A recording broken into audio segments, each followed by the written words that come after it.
Hello students, welcome to विद्या मंदिर classes. मैं आपका फिजिक्स फैकल्टी भीष्म शर्मा आज आपके सामने लेके आया हूं जेईई मेन 2024 के लिए बहुत ही इंपॉर्टेंट चैप्टर इलेक्ट्रोस्टैटिक्स। तो चलिए देखते हैं इस चैप्टर के अंदर क्या क्या इंपॉर्टेंट है।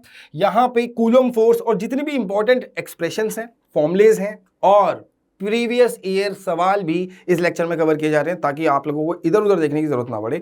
इस एक लेक्चर के अंदर आपके पास जो कवर होगा वो होगा इलेक्ट्रिक फील्ड क्या होती है, कूलम फोर्स कैसे लगता है, उसके साथ साथ सुपरपोजिशन प्रिंसिपल क्या होता है, हमारे पास इलेक्ट्रिक फ्लक्स क्या होता है, गॉस लॉ क्या होता है, डाइपोल क्या होता है और साथ के साथ हम ये जानेंगे कि इलेक्ट्रिक फील्ड लाइंस की क्या क्या प्रॉपर्टीज होती हैं और डिफरेंट डिफरेंट बॉडीज की वजह से क्या क्या इलेक्ट्रिक फील्ड स्ट्रेंथ होती है।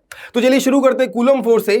कूलम फोर्स पार्टिकल चार्जेस के लिए है। किसके लिए है? पार्टिकल चार्जेस के लिए। और वो क्या कहता है कि अगर दो चार्जेस है, लेट्स से एक है Q1 और Q2, कौन से चार्जेस? पार्टिकल चार्जेस वैक्यूम में रखे हुए हैं, तो इन दोनों के बीच में जो फोर्स इक्वल एंड अपोजिट लगेगा, that force of action and reaction जो है यहां पे वो होगा K Q1 Q2 by R square. Small Q ले लेते हैं क्योंकि हमने स्मॉल क्यू ही लिखा हुआ है।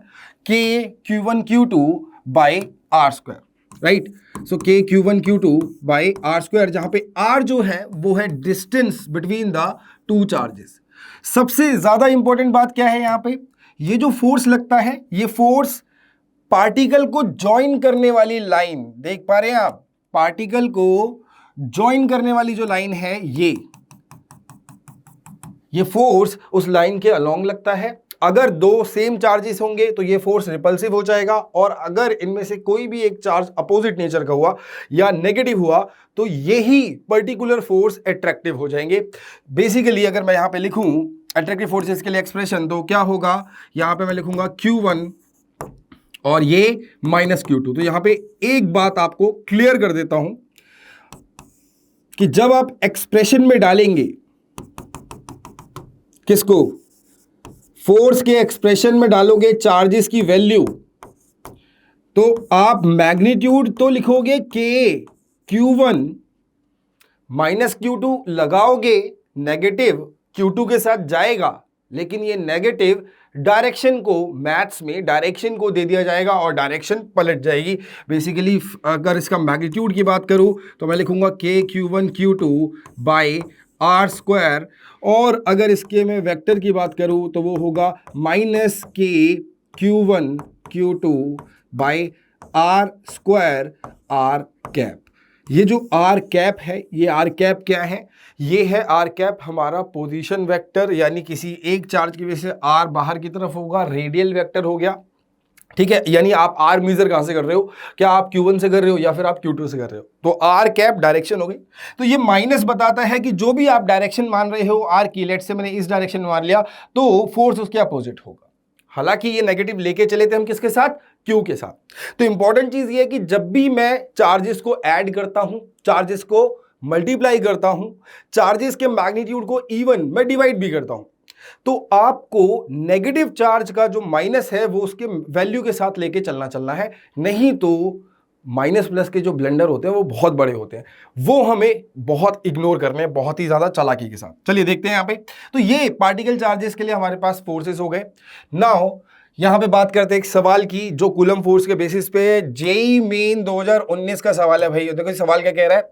3 charges plus Q and plus capital Q, 3 charges हैं, इनको प्लेस किया गया है 0 distance, d/2 distance and d distance पे ओरिजिन से on the X axis. If the net force experienced by the plus Q place at x equal to 0 is 0, then the value of Q is. इस video को pause करिए और सवाल को solve करिए और उसके बाद देखिए कि इसको मैंने किस थॉट प्रोसेस से सॉल्व किया हुआ है। देखते हैं यहां पे। तो सवाल क्या कह रहा है कि मेरे पास ओरिजिन पे कौन सा चार्ज रखा हुआ है? प्लस Q, और एक्स एक्सिस पे मैंने दो कुछ और चार्जेस रखे हुए हैं, जिसमें कि बीच वाला चार्ज है Q और जो लास्ट वाला चार्ज है वो भी क्या है? Plus Q। यहां से लेके यहां तक की दूरी है d और ये वाली दूरी है d/2। तो कहने वाला जो क्वेश्चन बनाने वाला है उसने क्या पूछा? उसने कहा कि अगर नेट फोर्स 0 है ओरिजिन पे रखे हुए चार्ज पे नेट फोर्स क्या है? 0। तो बताइए वैल्यू क्या होगी Q की? तो सीधी सी बात करनी है, सरल बात क्या है, आप फोर्स उठाइए Q की वजह से, फोर्स उठाइए कैपिटल Q की वजह से, और दोनों को आप इक्वल एंड अपोजिट करके क्या कर दीजिए, यानी नेट फोर्स एक्टिंग। देखो हम Q को पॉजिटिव मान लेते हैं, नेगेटिव होगा तो ऑटोमेटिकली आंसर में आ जाएगा। अगर मैं पॉजिटिव मानूं तो यहां पे दो फोर्स एक्ट करेंगे। देखिए कौन कौन से दो फोर्स एक्ट करेंगे। एक तो फोर्स एक्ट करेगा स्मॉल Q की वजह से, मैंने उसे पॉजिटिव माना है, और एक Q एक्ट करेगा कैपिटल Q जो कि d डिस्टेंस पर रखा है उसकी वजह से। अगर मैं मैथ्स लगाऊं यहां पे तो मैं लिखूंगा कि force vector of plus Q and ये small q is equals to 0, क्योंकि नेट फोर्स 0 है इस पे। तो मैं क्योंकि वेक्टर में भी लिख सकता हूं भाई, वेक्टर को मैं स्केलर क्वांटिटी में क्यों लिख पा रहा हूं सीधा सीधा, क्योंकि they are in the same line, मैं डायरेक्टली ऐड कर दूंगा। तो force on Q should be equals to negative of force on small q, right, due to small q and due to capital Q। तो ये force क्या होगा बताइए? ये फोर्स होगा ओरिजिन वाले के लिए, इसकी वजह से क्या होगा, के क्यू इंटू में Q अपॉन में डी स्क्वायर, यहां देखिए क्या आएगा, माइनस रखिए के क्या है 1/4 पाई एप्सिलॉन नॉट, यहां लिख देता हूं, के की वैल्यू होती है 1/4 पाई एप्सिलॉन नॉट, ये है हमारी परमिटिविटी ऑफ द वैक्यूम, और के की जो वैल्यू लिखते हैं हम वो होती है 9 इंटू 10⁻⁹, और एप्सिलॉन नॉट की वैल्यू होती है 8.85 इंटू में 10⁻⁻12। जो यूनिट्स है के की यूनिट हो जाएगी न्यूटन, के की यूनिट क्या हो जाएगी, newton metre square upon coulomb square, और यहाँ पे एप्सिलॉन नॉट की जो यूनिट होगी वो कितनी होगी, एप्सिलॉन नॉट को उधर भेज दीजिए, तो ये हो जाएगी कूलम स्क्वायर, राइट। क्या हो जाएगा, अगर मैं एप्सिलॉन नॉट की यूनिट निकालूं तो this will be coulomb square upon में न्यूटन मीटर स्क्वायर, अपोजिट उसका, ठीक है। तो ये वैल्यूज आपको याद रहनी चाहिए, इनफैक्ट के की वैल्यूज अच्छे से याद रहनी चाहिए। एंड याद रखिए एप्सिलॉन नॉट परमिटिविटी है, परमिटिविटी किसकी है, वैक्यूम की। हर मीडियम की अलग परमिटिविटी होती है, और हर मीडियम के लिए परमिटिविटी का जो रिलेशन होता है वो होता है permittivity of any medium is equals to permittivity relative into में परमिटिविटी ऑफ वैक्यूम स्पेस या एयर। सो ये m मतलब मीडियम, r मतलब relative permittivity, and E not epsilon not permittivity of किसकी परमिटिविटी, वैक्यूम की। रिलेटिव परमिटिविटी डाइलेक्ट्रिक कांस्टेंट भी कहलाता है, इसके बारे में देखेंगे। चलिए यहाँ पे आ जाते हैं पहले सवाल पे। तो क्या कह रहा है, चलिए इक्वल कर देते हैं यहाँ पे, k इंटू में स्मॉल q की वजह से जो चार्ज होगा वो ये होगा, अपॉन में कितना, डी स्क्वायर बाय 4। तो जो कैंसल आउट हो रहा है उसे कैंसिल कर दिया जाएगा, कैंसिल, डी स्क्वायर से डी स्क्वायर कैंसिल, ये वाला 4 एक्चुअली में ऊपर लिखा हुआ है, तो q is equals to -4q। तो स्मॉल q की वैल्यू क्या आ गई, -q/4। जिन लोगों का आंसर सही आया, वेरी गुड बेटा, इसका मतलब आप लोग सही रास्ते पे चल रहे हो, और आप लोगों को कूलम फोर्स आ चुका है। इससे सवाल आएगा, हम कर देंगे, जेईई मेंस 2019 का सवाल था, ठीक है। q is equals to -q/r। मैंने बोला ऑप्शन नंबर क्या है, 3 करेक्ट है। मैंने एक और चीज ये बोली थी कि आप स्मॉल q को पॉजिटिव मान के चल रहे हो और ऑटोमेटिकली नेगेटिव आ जाएगा। नेक्स्ट, अब आ जाते हैं इस सवाल पे। ये सवाल भी कूलम पे है और बहुत इंपॉर्टेंट क्वेश्चन है। क्या कह रहा है ये, अ charge small q is placed at the centre of the line joining, centre of the line joining two equal charge plus q, और जो स्मॉल q है वो यहां रख दिया गया है। द सिस्टम, तो मान लेते हैं इसका डिस्टेंस यहां से क्या है, r/2, और ये भी क्या है, r/2। आपको डायग्राम दिख रहा है, राइट। तो बोल रहा है the system of the 3 charges will be in equilibrium. देखिए इंपॉर्टेंट क्या है, ये जो हमें दिख रहे हैं 3 चार्जेस दिख रहे हैं, ये किसी से बंधे नहीं हुए हैं, लेकिन इन सभी पे नेट फोर्स 0 है। बंधे होते, फिक्स्ड होते तो कोई दिक्कत नहीं है, सवाल ही नहीं बनता। अब क्या है कि q की, स्मॉल q की कोई भी वैल्यू हो सकती है जिससे कि इनका इक्विलिब्रियम हिल जाएगा, लेकिन उसने बोला है हमें वो वैल्यू निकालिए जिससे कि इक्विलिब्रियम मेंटेन रहे। यानी नेट फोर्स सिस्टम पे 0 है, एक दूसरे की वजह से नेट फोर्स क्या हो रहा है, कैंसल आउट हो रहा है। तो देखेंगे हम क्या करेंगे, 3 चार्ज इक्विलिब्रियम पे हैं, तो हम किसी भी एक चार्ज को उठा लेते हैं। लेट्स से ये है 1 चार्ज, ये है 2 चार्ज, तो चार्ज 1 को उठा लेता हूं मैं। चार्ज 1 पे नेट फोर्स अगर मैं देखूं तो बताइए नेट फोर्स कितना आएगा। नेट फोर्स अगर मैं देखूं तो उसको क्या करना है, नेट जीरो करना है और स्मॉल क्यू की वैल्यू बतानी। तो ये क्वेश्चन एग्जैक्टली जेईई मेंस में जो सवाल पूछा गया था वैसा ही है, वैसा ही है। और इसका आंसर भी क्या आएगा, वही आएगा, -q/4, क्योंकि यहां पे भी हम अगेन क्या करने वाले हैं, ये q की वजह से और ये स्मॉल q की वजह से। तो ये जेईई देख रहे हो आप, ये रिपीटेटिवली सेम ही क्वेश्चन डाल रहा है लैंग्वेज बदल के। तो ये भी एक इंपॉर्टेंट चीज है कि PYQ हमारा जो कॉन्फिडेंस है उसको बूस्टअप करते हैं। लास्ट के डेज में आपको जो प्रैक्टिस करनी है PYQ से कीजिए, और साथ के साथ फॉर्मूला सारे याद होने चाहिए, आपको टिप्स पे होने चाहिए हर चैप्टर के। हर चैप्टर का फ्लो डायग्राम हमें खुद बनाना आना चाहिए विदाउट लुकिंग एट एनी, मतलब एक तरीके से रेडीमेड फ्लो डायग्राम वो हमें नहीं चाहिए जो मार्केट में अवेलेबल है, कहीं से उठा लिया किसी और का। खुद का आना चाहिए flow diagram, block flow diagram.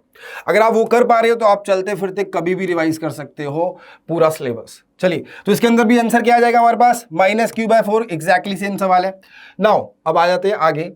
So question तो ये भी आते हैं, क्वेश्चन क्या आते हैं कूलम्ब्स लॉ पे कि मेरे पास एक चार्ज है q, दूसरा चार्ज है 2q, और बताइए कि इनकी लाइन ज्वाइनिंग पे मैं चार्ज स्मॉल q कहां पे रखूंगा और इसका क्या मैग्नीट्यूड होगा। q क्या होगा, value and distance of q from plus q such that हम क्या बोलेंगे, such that the whole system is in equilibrium. वही काम जो हम कर रहे हैं। ये क्वेश्चन दोबारा प्रैक्टिस क्यों करा रहा हूं, ये जेईई मेंस में बहुत ही ज्यादा पूछा जाता है। क्यों, क्योंकि जो कूलोम्ब्स लॉ है वो यूनिवर्सल लॉ है, सबसे बेसिक, सबसे ज्यादा। आपको आसान लग रहा है, अच्छी बात है, लेकिन सवाल सही होना चाहिए फिर पेपर में, क्योंकि सबसे बेसिक लॉ है, इसी के बेसिस पे पूरा इलेक्ट्रोस्टैटिक्स बना है। Even the Gauss law came from किससे, कूलोम्ब्स लॉ से। चलिए, तो यहां पे अगर हम देखें तो मैं यहां से कोई दूरी मान लेता हूं इसकी x, और इन दोनों के बीच की दूरी मैं दी हुई है हमें r, ठीक है। तो x निकालना है सच दैट, और q निकालना है सच दैट पूरा सिस्टम इक्विलिब्रियम पे रहे। तो सबसे पहले हम q पे नेट फोर्स 0 कर देते हैं यार। Force due to q and force due to 2q क्या होना चाहिए, 0। इसका मतलब force due to q should be equals to force due to 2q। देखते हैं क्या आएगा, किसके ऊपर है ये, स्मॉल q पे। तो kq small q by x square is equals to kq small q into 2q by r minus x का होल स्क्वायर। अगर मैं इसे भाई कैंसल आउट करें सारी चीजें, तो क्या निकल के आ रहा है, हमें निकल के आ रही है x की वैल्यू, राइट। तो देखिए क्या आएगा, ये आएगा 1/x स्क्वायर, और ये आएगा कितना, देखिए प्लस माइनस को नहीं भूलना है, plus minus √2/r minus x। तो आपके पास x की बेसिक, अच्छा r माइनस x, यानी यहाँ पे स्क्वायर हटा दीजिए, मैंने रूट ले लिया, ठीक है। तो क्या कहना चाह रहा हूँ मैं, यहाँ पे मेरे पास जो वैल्यू आएगी x की, ठीक है, वो वैल्यू पॉजिटिव और नेगेटिव दोनों लेके देखूंगा। पॉजिटिव आने का मतलब है कि हमने क्योंकि x यहां से लिया है, तो पॉजिटिव आने का मतलब है इधर है, और नेगेटिव आने का मतलब है इस साइड है। क्या इस साइड कोई भी दो पॉजिटिव चार्ज की वजह से तीसरा चार्ज ले सकता है इक्विलिब्रियम वैल्यू या नेट फोर्स 0? नहीं, अगर मैं q को क्या लेके चलूं, पॉजिटिव, राइट। तो इसका मतलब बेसिकली यहां पे हम पॉजिटिव वाली वैल्यू लेंगे। तो आप इसे सॉल्व कर लीजिएगा, कितना आएगा वो निकाल देंगे हम आंसर। कितना आ रहा है ये, r/r minus x upon x is equals two plus √2 वाली वैल्यू लूंगा, राइट। तो ये हो गया r/x is equals to √2 plus 1, यानी x जो आ गया वो आ गया r अपॉन 1 प्लस √2। देखिए, अगर 1 माइनस √2 होता, वो नेगेटिव वाला रूट लेते, तो इस साइड आ जाता, लेकिन जो पॉजिटिव चार्ज q रखा हुआ है वो यहीं पे होना चाहिए। और अगर मैं इसको माइनस पे रखता हूं, फिर मेरे पास Q का जो मैग्नीट्यूड है वो अलग होना चाहिए।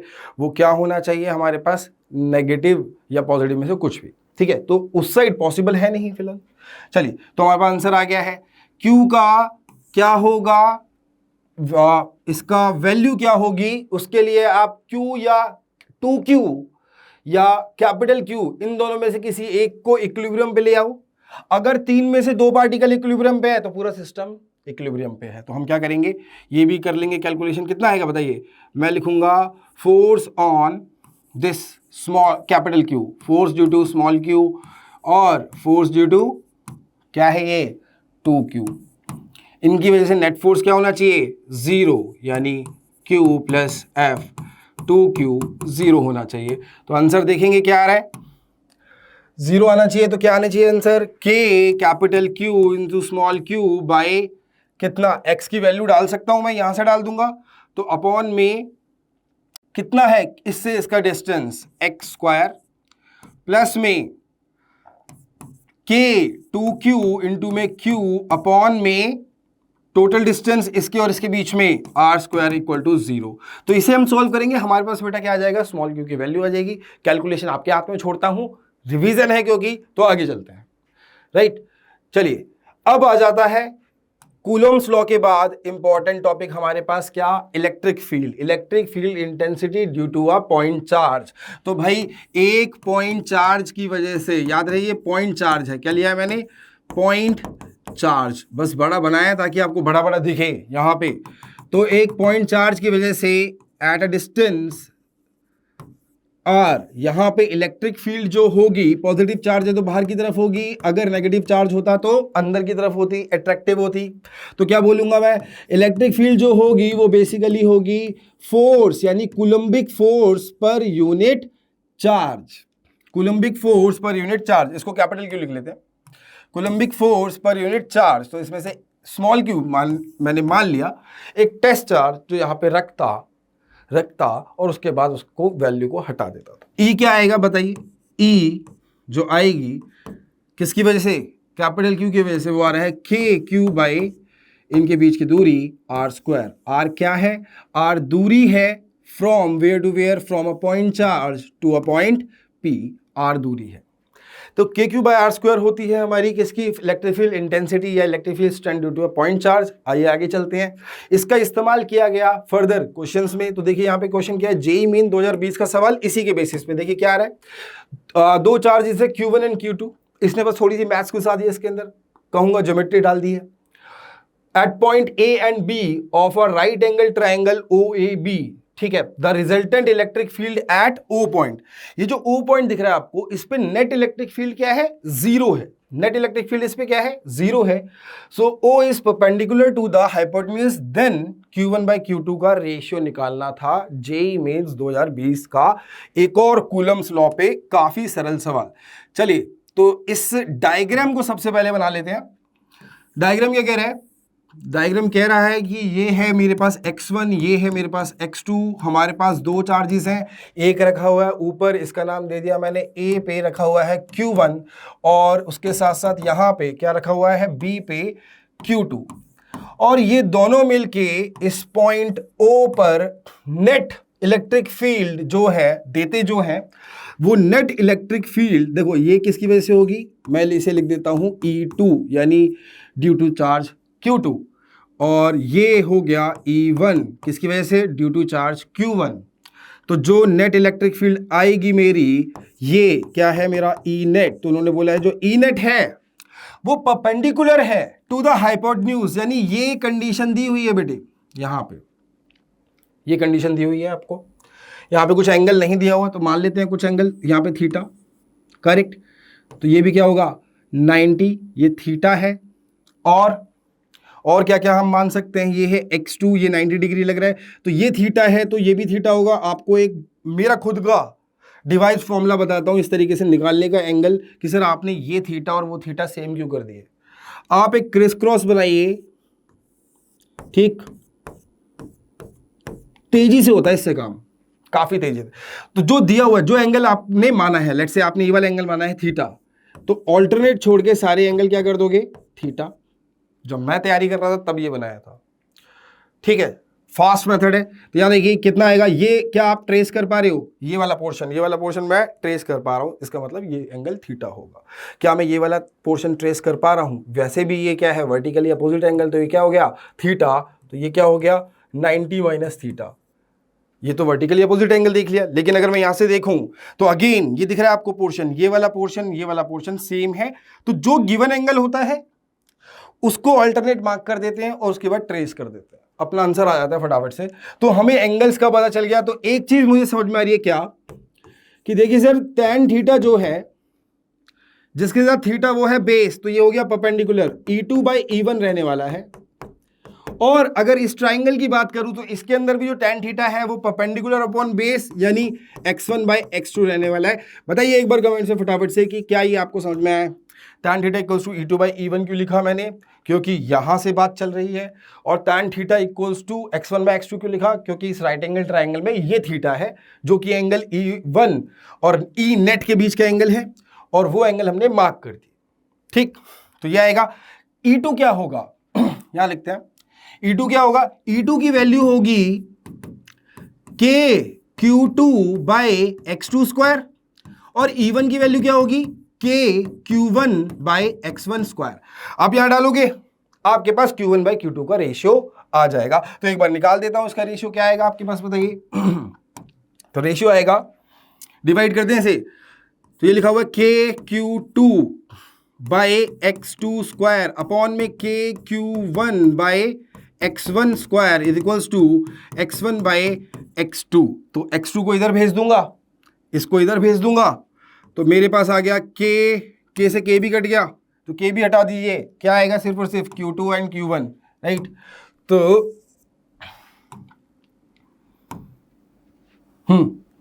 क्या आएगा Q2 अपॉन x2 बराबर किसके है, क्योंकि ये x2 से मल्टीप्लाई हो गया, किसके है Q1/x1। तो क्या निकालना है इसने Q1/Q2। तो सर Q1/Q2 जो आएगा वो x1/x2 आ जाएगा। ठीक है, सही है। Q1/Q2 क्या है, ये रिजल्ट ऐसा नहीं है जनरल है कि याद कर लिया, लेकिन हाँ समझ में आ रहा है x1/x2 will be the answer in JEE mains 2020। सरल सवाल था, कूलम्स लॉ पे था। चलिए अब आगे बढ़ते हैं। इलेक्ट्रिक फील्ड इंटेंसिटी क्या है, ये electric field intensity due to a charge ring. तो फटाफट से जल्दी से फॉर्मूला बताइए, क्या आपको याद है कि नहीं। यहां पे ये अगर रिंग है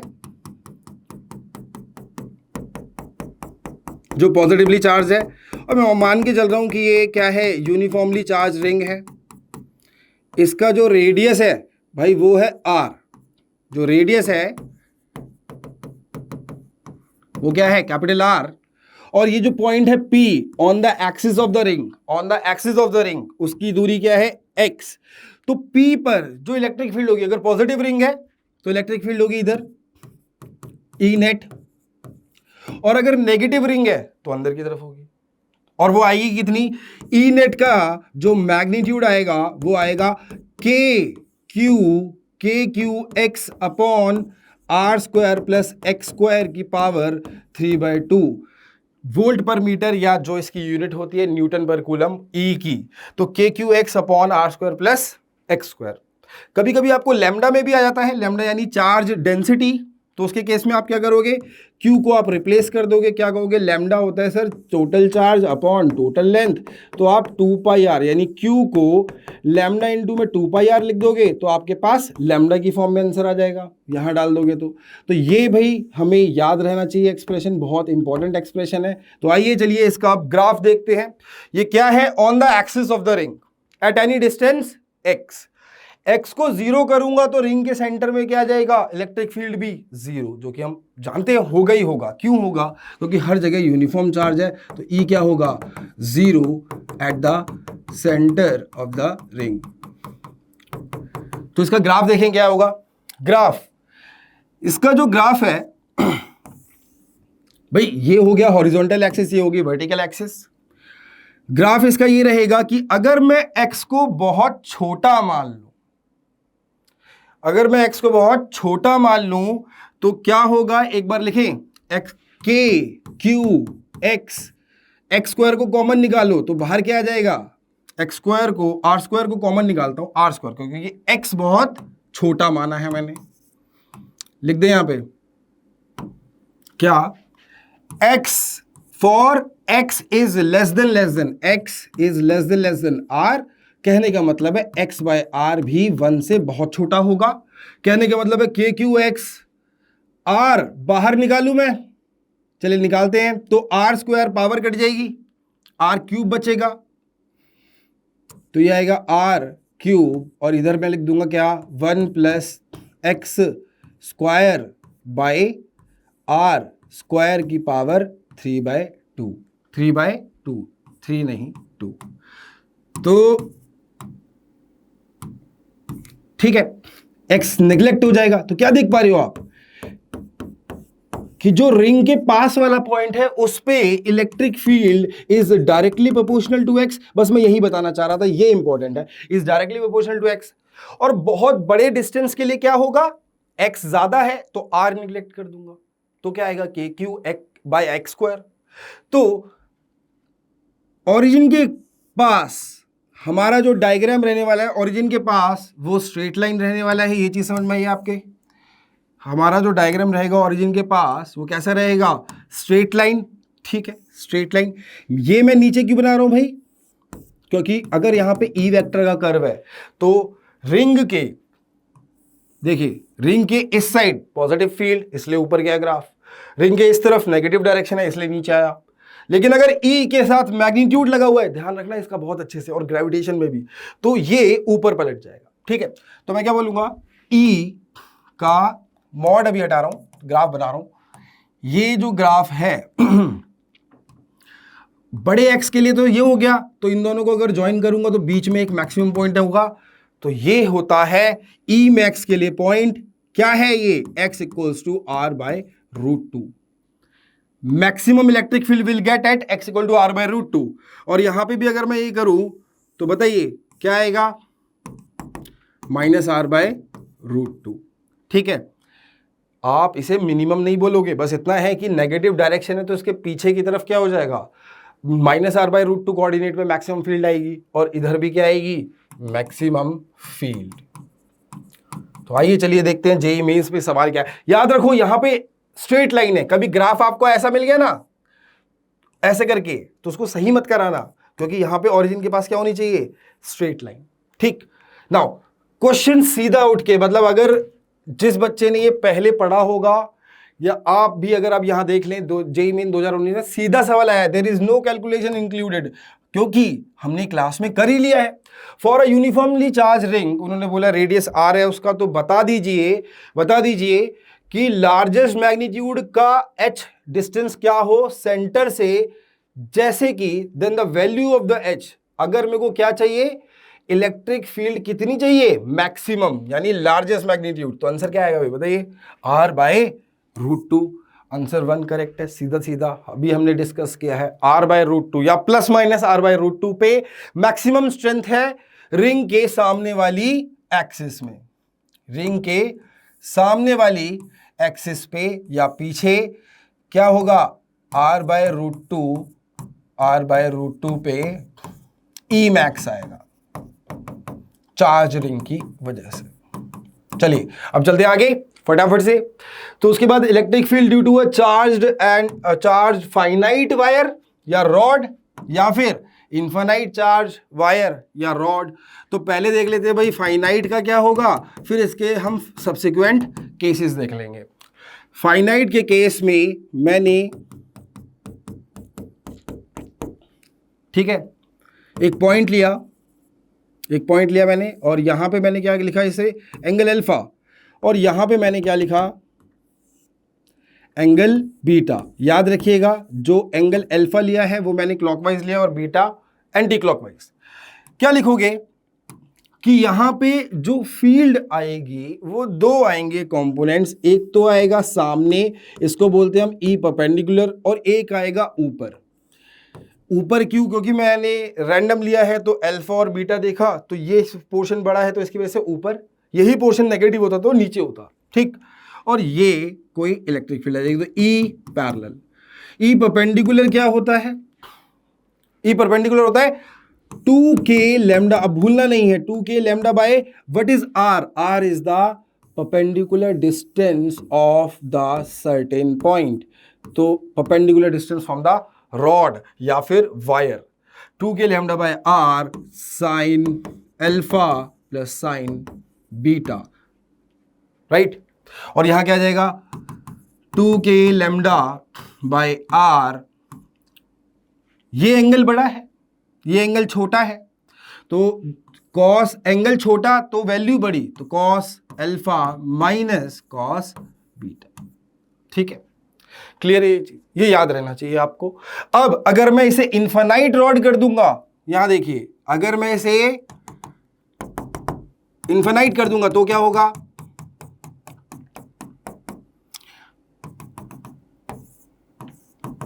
ये है वो पी पॉइंट, तो मैं कहूंगा सर अल्फा भी 90 हो गया और बीटा भी 90 हो गया, तो इसका मतलब है cos 90 ये तो जीरो हो जाएगा, सिर्फ ई परपेंडिकुलर बचेगा, यानी इलेक्ट्रिक फील्ड इस डायरेक्शन में होगी, और वो कितनी होगी 2k lambda by r sine 90 plus sine 90, यानी आंसर आएगा E perpendicular is equal to 2k lambda by r into में 2, साइन 90 प्लस साइन 90 क्या होता है 1, k लैम्डा इनटू में 2।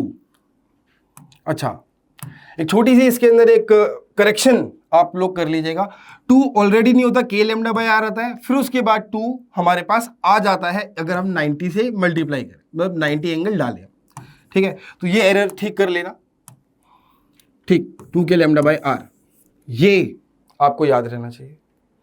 अब यहीं पे अगर मैं एक केस और ले लूं, आर्क से पहले देख लेते हैं एक केस, क्या एक केस ये ले लिया कि सेमी फाइनाइट वायर है ना, मतलब ये एंगल क्या हो गया अल्फा, तो भाई अल्फा का तो पता है मेरे को, बीटा का मुझे कोई ज्ञान नहीं है, तो जीरो होगा, तो आप क्या कहोगे यहां पे ई परपेंडिकुलर बिल्कुल आएगा, कितना आएगा ई परपेंडिकुलर पता है कितना होगा, k लैम्डा बाय r क्या हो जाएगा साइन अल्फा साइन 90 है ना, साइन अल्फा प्लस साइन 90, तो यहां पे लिख दूंगा ई परपेंडिकुलर का एक्सप्रेशन क्या आ रहा है k lambda by r sine 90 plus 0, और ई पैरेलल नीचे की तरफ आएगा, नीचे क्यों आएगा क्योंकि पॉजिटिव चार्ज ऊपर है, नीचे की तरफ क्या आएगा बताइए यहां पे, तो ई पैरेलल मैं लिखूंगा कितना k lambda by r cos alpha minus cos 0, तो कॉस अल्फा माइनस 1,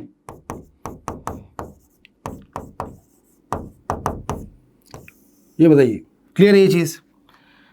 और अगर ये सेमी इनफाइनाइट होती तो एक एंगल 0 होता, एक एंगल क्या होता 90 डिग्री होता, सेमी इनफाइनाइट के केस में, सेमी इनफाइनाइट का मतलब हुआ मेरे को एक एज पता है, दूसरे का मुझे कुछ भी नहीं पता, तो एक अल्फा हो जाएगा 90 डिग्री और बीटा हो जाएगा 0, तो उसके बेसिस पे मेरे पास E perpendicular and E parallel आप निकाल सकते हैं। ई पैरेलल की जो डायरेक्शन यहां पे आएगी वो कहां पे आएगी नीचे की तरफ, ई पैरेलल, ठीक है। चलिए आर्क की वजह से क्या फॉर्मूला रहता है वो भी याद कर लेते हैं, ठीक है। हमें डिराइव तब करना पड़ेगा जब मुझे वेरिएबल लैम्डा दिया होगा, तो उस पर देखेंगे सवाल, तो यहां देखिए अगर ये है थीटा और ये है लैम्डा और इसका रेडियस है r, तो मैं electric field eight point P EP क्या लिखूंगा, EP लिखूंगा 2k lambda by r sine theta by 2, याद रखना साइन थीटा बाय 2। यहीं पे अगर मान लो सेमी सर्कुलर होती रिंग तो क्या करते तुम, अगर सेमी सर्कुलर होती तो बताओ क्या करते, तो एंगल थीटा क्या हो जाता पाई, पाई में यहां रख देता, साइन पाई बाय 2 क्या होता 90, तो इस केस में सेमी सर्कुलर रिंग आर्क के केस में क्या होगा, E at P point is 2k lambda by r, 2k lambda by r, या capital R radius of the ring या आर्क इंटू में साइन पाई बाय 2, तो आपके पास आंसर कितना आ जाएगा 2k लैम्डा बाय आर। तो सेमी सर्कल की वजह से क्या होती है 2k लैम्डा बाय आर, तो किसी भी एंगल पे दिया होगा तो हम निकाल सकते हैं, राइट।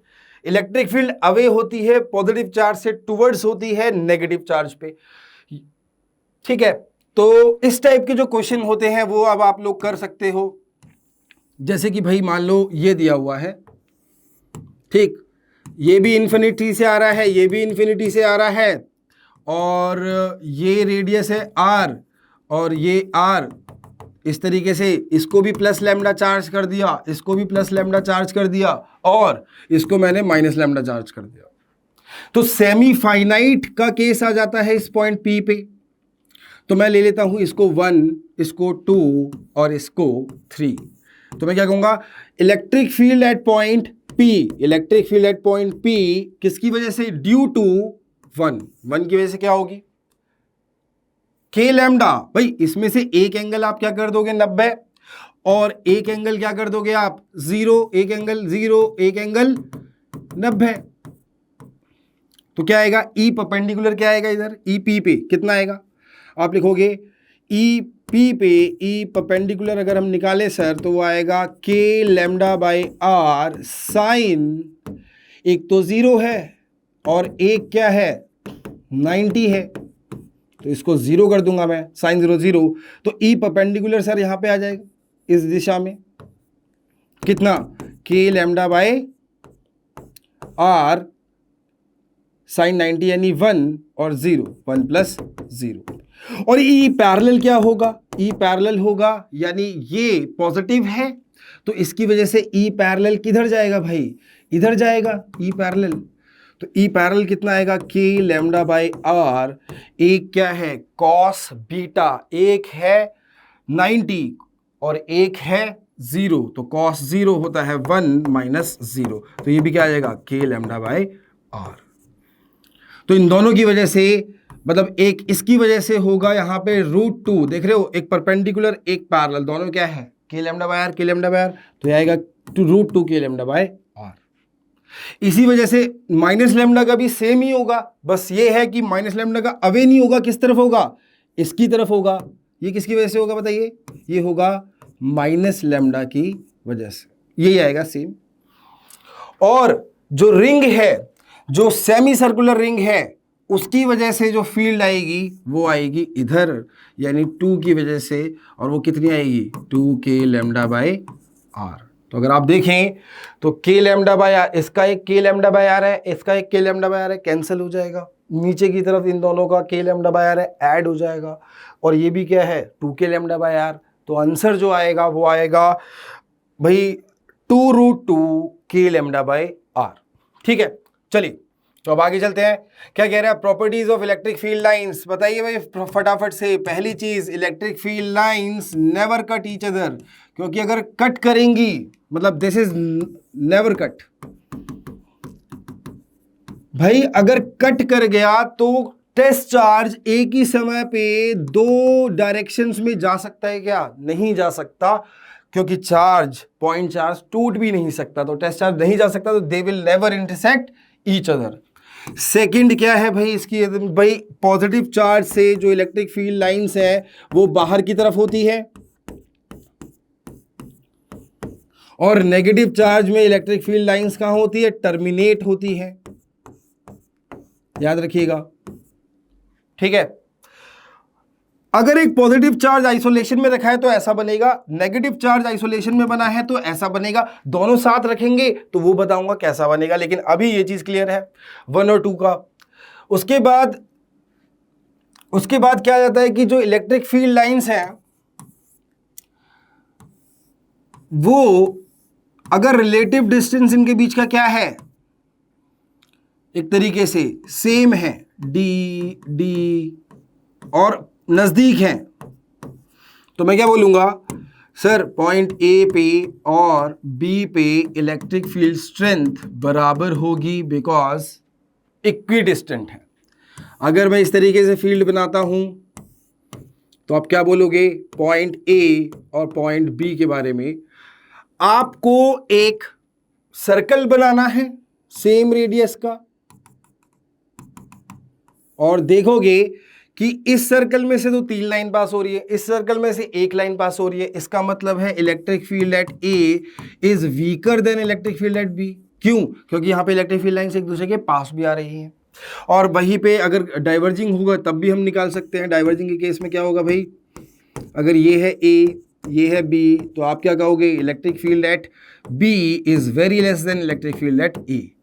तो आई होप आप लोगों को ये चीज समझ में आई होगी कैसे करना है, राइट। अब इलेक्ट्रिक फील्ड लाइंस की प्रॉपर्टी में क्या आता है, ये आता है कि अगर कोई भी दो चार्जेस हैं, लेट्स से ये है Q1 और ये है Q2, तो Q1 और Q2 एक दूसरे से जो फील्ड लाइंस निकालेंगे तो उनका रेशियो क्या होगा, number of field lines drawn at Q1 upon में number of field lines drawn at Q2। तो अगर Q1 Q2 बराबर, तो दोनों बराबर बराबर लाइन छोड़ेंगे। मान लेते हैं कि Q1 is equals to 2Q2 है, तो भाई देखिए मैं अगर इधर कुछ लाइंस बना रहा हूं, कितनी बनाई, 1 2 3 4 5 6, कितनी, 1 2 3 4 5 6 7, तो यहां पे बनेंगी 14।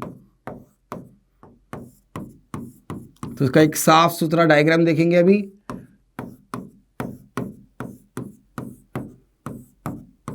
तो मैं रेशियो के हिसाब से निकालता हूं, अगर मैं ऐसे 4 निकालता हूं तो यहां 8 बनती, अभी कितनी, 1 2 3 4 5 6 7 8 9 10 11 12 13, एक और निकाल देते हैं 14।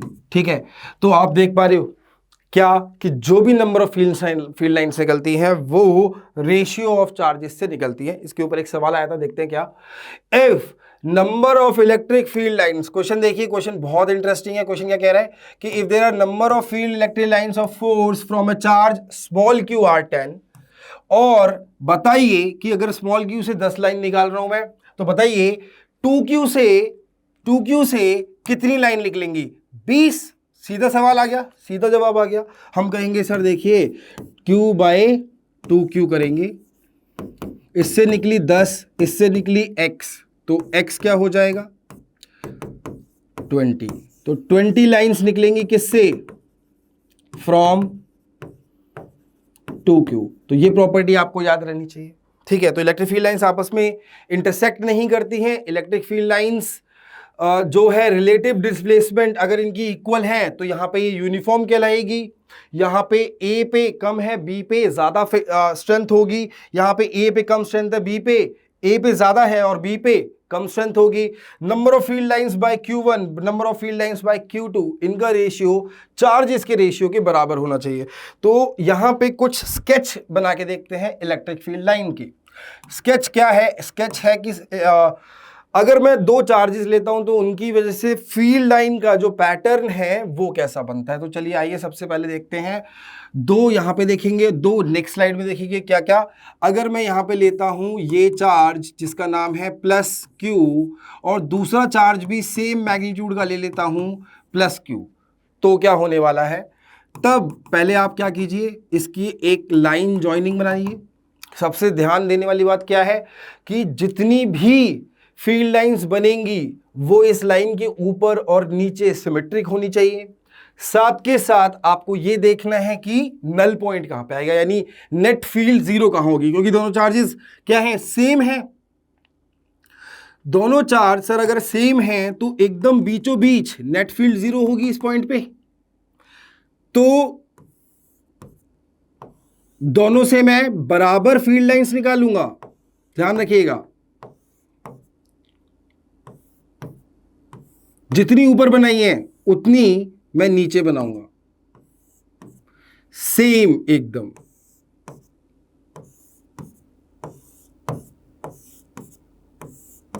कितनी हो गई, 1 2 3 4, 1 2 3, अच्छा एक और रह गई है, ठीक है, सिमेट्रिक रहना चाहिए बस। तो ये दोनों चार्जेस का एक स्केच ये बन गया। और अब ध्यान देने वाली बात आ जाती है यहां पे, यार बताइए क्या, ये कि अगर मैं आपसे ये कहूं, ये कितनी हुई, 1 2 3 4, 1 2 3 4, ठीक है, सिमेट्रिक हमने बना दिया।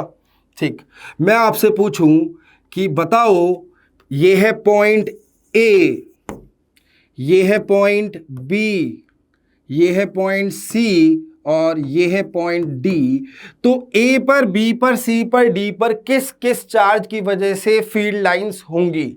तो पता है क्या, अगर मान लो इस पे ये 1 है, ये 2 है, ठीक है, तो आप ये नहीं कहोगे कि सर ये ए पॉइंट जो है वो क्यू के पास है, तो इस पे जो फील्ड होगी वो फर्स्ट वाले चार्ज की वजह से होगी, इस पे जो फील्ड होगी वो फर्स्ट वाले की वजह से होगी, इस पे जो फील्ड होगी वो सेकंड वाले की वजह से, डी पे जो फील्ड होगी वो भी सेकंड की वजह से।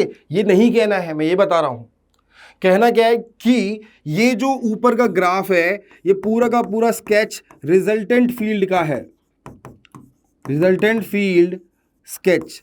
ये स्केच क्या है, रिजल्टेंट है, तो इसका मतलब क्या कह रहा हूं मैं कि electric field at A B C D, ठीक है, वो ए बी सी डी, ये चारों पॉइंट्स पे इलेक्ट्रिक फील्ड किसकी वजह से है? ड्यू टू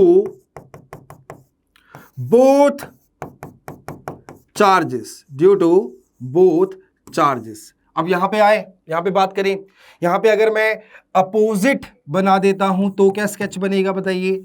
अगर मैं अपोजिट चार्जेस लगा दूं तो आप ये कहोगे, पहली बात लाइन जॉइनिंग द चार्जेस, क्या करूंगा भाई, जितनी फील्ड लाइंस निकलेंगी क्यू से उतनी ही माइनस क्यू से निकलेंगी, और साथ के साथ सिमेट्री भी मेंटेन करूंगा। तो चलिए मैंने सिमेट्री यहाँ पे मेंटेन कर दी। आप अगर एक लाइन बनाना चाह रहे हैं तो ठीक है, अगर आप मल्टीपल लाइंस बनाना चाहते हैं तो आप दोनों जगह बराबर बांट दोगे, एक इधर आ गई, एक इधर चली गई, एक इधर चली गई, एक इधर चली गई, ये इस तरीके से, लेकिन नंबर ऑफ फील्ड लाइंस बराबर रहेंगी। जो नेट जीरो होगा, जो नेट जीरो होगा इन दोनों की वजह से ऑब्वियसली वो बीच में लाई नहीं करेगा। तो चलिए एक इसका एक ग्राफ बना के देखते हैं। ग्राफ के लिए ये भाई फेवरेट क्वेश्चन है जेई का, ठीक है, मेंस में नहीं तो एडवांस में आएगा, एडवांस में नहीं आएगा तो मेंस में आएगा। ग्राफ देखिए कैसे बनाऊंगा। ग्राफ के साथ क्या करना है, हमने दो वर्टिकल लाइंस ले ली, मैं राइट साइड पॉजिटिव मान रहा हूं, राइट साइड पॉजिटिव मान रहा हूं, तो इस वाइट लाइन के राइट साइड बताइए, ये फील्ड, ये चारों फील्ड लाइन राइट में जा रही है डायरेक्शन, तो इसका क्या होगा, राइट में होगा डायरेक्शन, और एकदम बीचों बीच नल नहीं है फील्ड, लेकिन क्या है, मिनिमम है। तो मैं क्या करूंगा कि सारी की सारी क्या है, हमारी डायरेक्शन पॉजिटिव में है तो ऊपर आएगी इलेक्ट्रिक फील्ड, तो देखिए पॉजिटिव, और क्योंकि बीचों बीच चल रहा है तो सिमेट्रिक बन जाएगा, उसकी वजह से भी ऐसे। ये सर जीरो पे टच क्यों नहीं कराया, क्योंकि मिनिमम फील्ड लाइंस होगी, जीरो नहीं हो रही है यहाँ पे। और अगर मैं इसके राइट साइड देखूं, इस वाले पॉइंट के राइट साइड, तो दिख रहा है आपको राइट की तरफ है, मेरी मानी हुई पॉजिटिव डायरेक्शन की तरफ है, ये मैंने मानी है पॉजिटिव, तो इस वजह से ये क्या हो जाएगा, यहाँ पे ऊपर आएगा। और इसको देखिए तो ये इस तरफ है, तो ये यहाँ पे नीचे आएगी नेगेटिव इलेक्ट्रिक फील्ड, ये इसका कर्व होगा, ठीक है। हालांकि ये कर्व आगे चल के वापस से, मतलब अगर मैं इनके मैग्नीट्यूड इस तरीके से रखूं तो ये ऊपर आएगा, फिर वापस से कट करेगा, लेकिन फिलहाल मैं इसको लेके बता रहा था, तो ये हमारा ग्राफ हो गया और ये मेरा स्केच हो गया। ये एक स्केच देख लेते हैं, किसका एक स्केच होगा हमारा। अगर मैं आपको कहता हूं कि ये है चार्ज Q और ये है चार्ज 4Q, तो अब इनकी इलेक्ट्रिक फील्ड लाइंस का स्केच और ग्राफ कैसा बनेगा।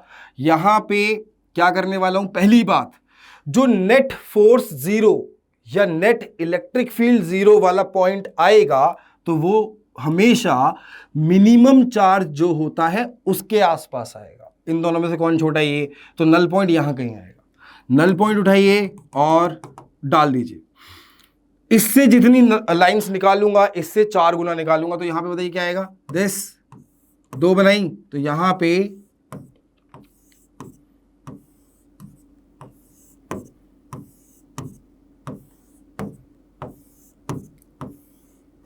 यहां से 2 निकाली तो यहां से 8 निकाल दी, 4 नीचे 4 ऊपर। फिर उसके बाद ठीक है, ठीक है, तो यहां पे हर 2 की 1 निकालूंगा, सॉरी हर 4 की 1 निकालूंगा, राइट, और एक ही। तो देखिए ये बनेगा इसका ग्राफ, ये स्केच हो गया। रेशियो देखिएगा, ये है 1 2 3 4 4 लाइंस, तो ये कितनी होनी चाहिए भाई 1 2 3 4, तो ये 4 गुना होनी चाहिए इससे, 4 गुना, तो यानी ये 16 होनी चाहिए। 1 2 3 4 5, भाई एरोज भी बनाने जरूरी है, तो ये 4 ऊपर 4 नीचे 8 9 10 11 12 13 14 15 16। अब मैं इसका अगर ग्राफ बनाने की कोशिश करूं तो ध्यान से देखना, इसका ग्राफ कैसा आएगा, आपसे ग्राफ पूछ लिया जाएगा, PYQ उठा के देखना, PYQ के अंदर यही सवाल आया है सीधा सीधा। तो ये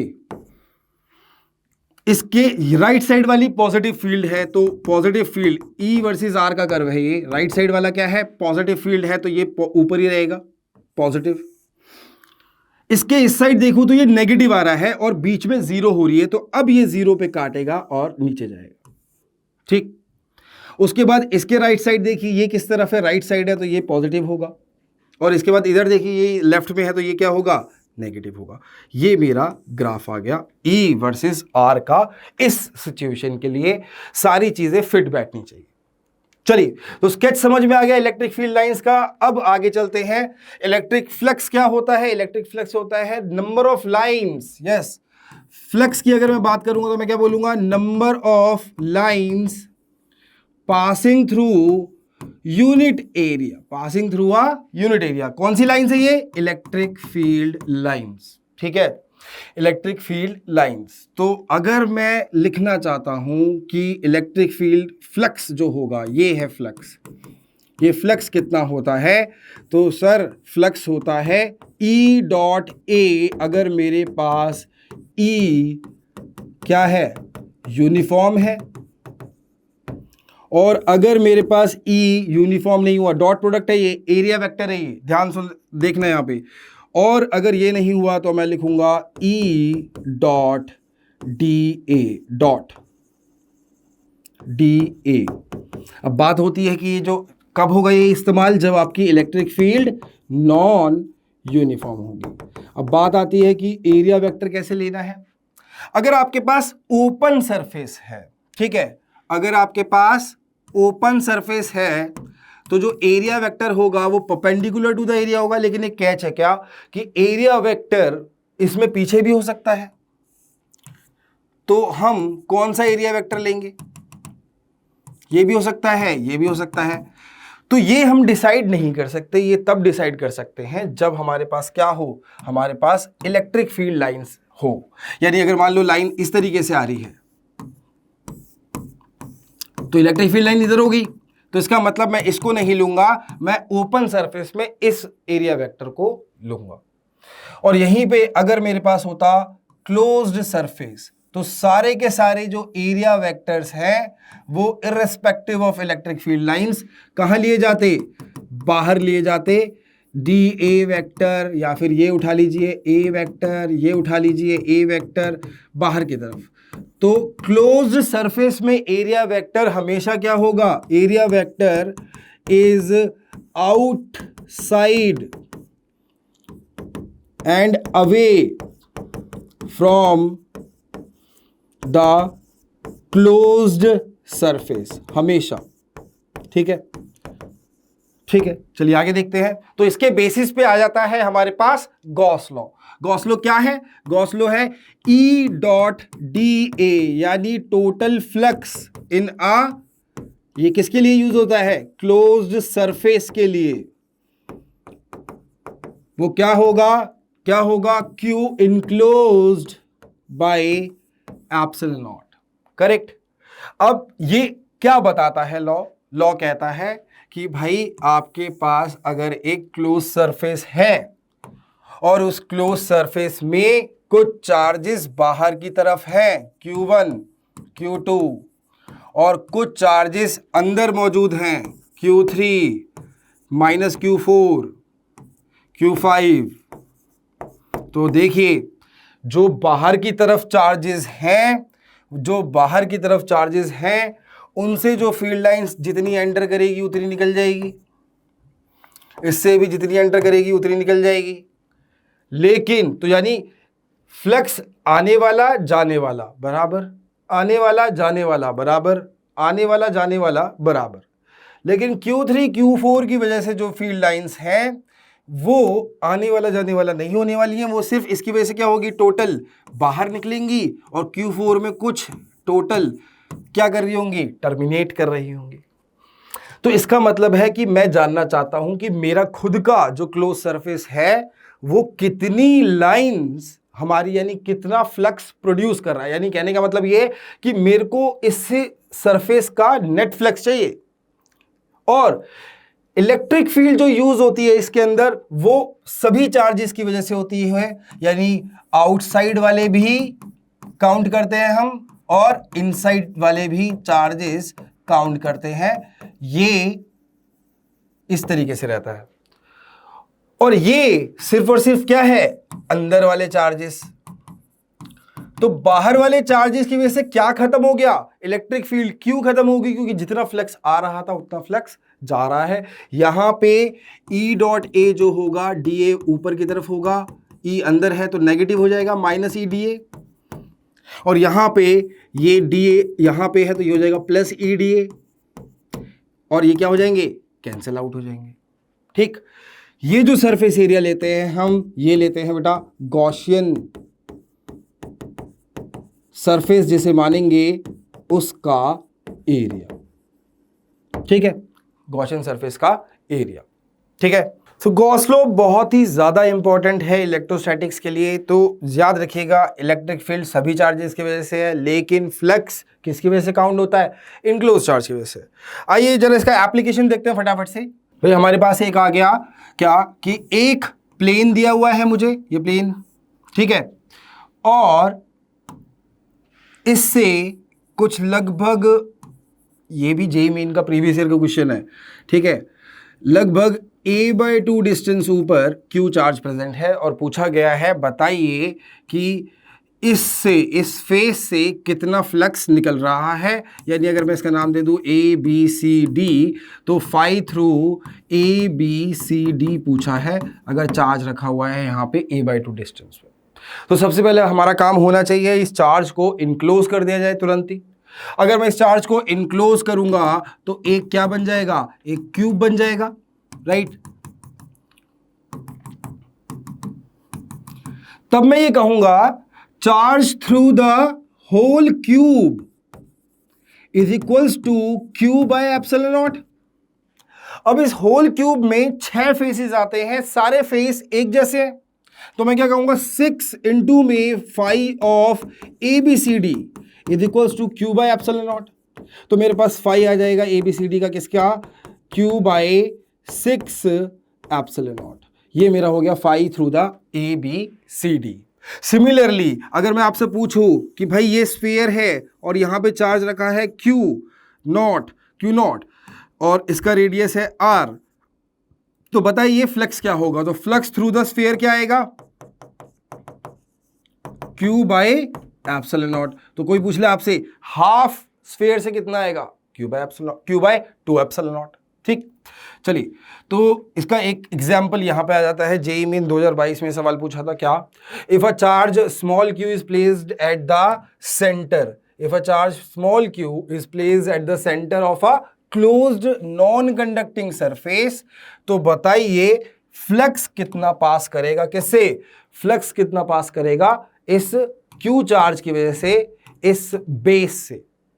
तो ये एक तरीके से अगर आप देखें ध्यान से, तो हमें सबसे पहले क्या करना होता है, चार्ज पकड़ के इनक्लोज करना होता है।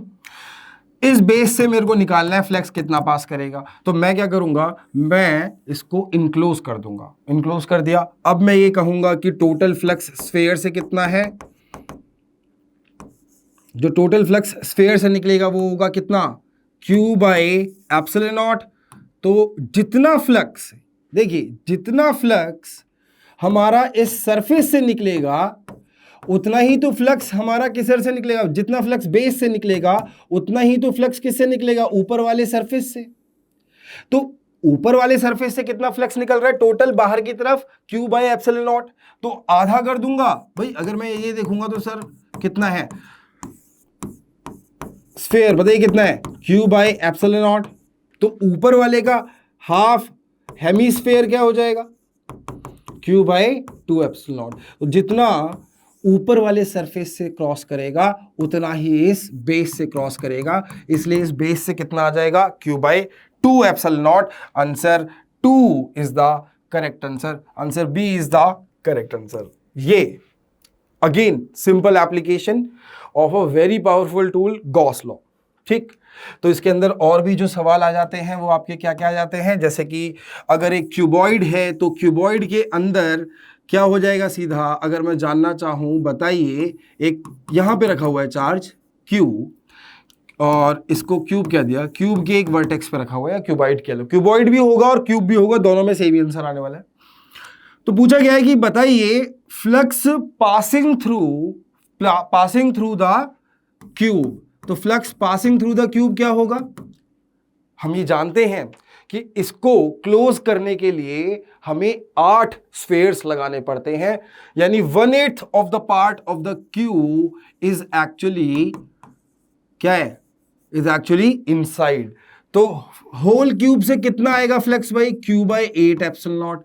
अब ध्यान देने वाली बात है, अगर किसी ने पूछ लिया कि नहीं मेरे को तो इस फेस से बताओ phi through ABCD, phi through ABCD और ये लिखा हुआ है EFGH, तो ध्यान देना इधर क्या कि ये वाले हैं फेसेस जो इससे अटैच्ड है, कौन से, ये वाला और ये सामने वाला, इन पे इलेक्ट्रिक फील्ड लाइंस काटेगी नहीं। इलेक्ट्रिक फील्ड लाइन जब काटती है तभी फ्लक्स काउंट करता हूं। इलेक्ट्रिक फील्ड लाइन अगर टेंजेंशियली ग्रेज कर गई तो मैं फील्ड लाइन काउंट नहीं करूंगा, फ्लक्स काउंट नहीं करूंगा। तो इसका मतलब 3 फेसेस जो हैं उनसे तो ग्रेज ही कर रही है, और 3 फेसेस सामने वाले कौन कौन से, एक सामने वाला, एक आपका ग्राउंड और एक आपका हो गया क्या, एक हो गया सामने वाला, एक हो गया ग्राउंड और एक हो गया पीछे वाला। ठीक, उन तीनों से निकल रहा है, बाकी तीनों का 0 है, तो हम क्या कहेंगे, और तीनों से हम बराबर मान ले रहे हैं तो क्या आएगा, thrice of ABCD is equals to Q/8 epsilon not. तो फाई ABCD क्या आ गया, वो आ गया Q/24 एप्सिलॉन नॉट। ठीक है, तो ये हो जाता है flux through the ABCD surface, और ये हो जाता है पूरे के पूरे क्यूब में से, क्योंकि अंदर आता है 1/8 ऑफ द चार्ज। यहां पे मैं आप लोगों को इलेक्ट्रिक फील्ड याद करा देता हूं, क्या क्या इन्फिनाइट शीट की वजह से भाई होती है। इन्फिनाइट शीट अगर है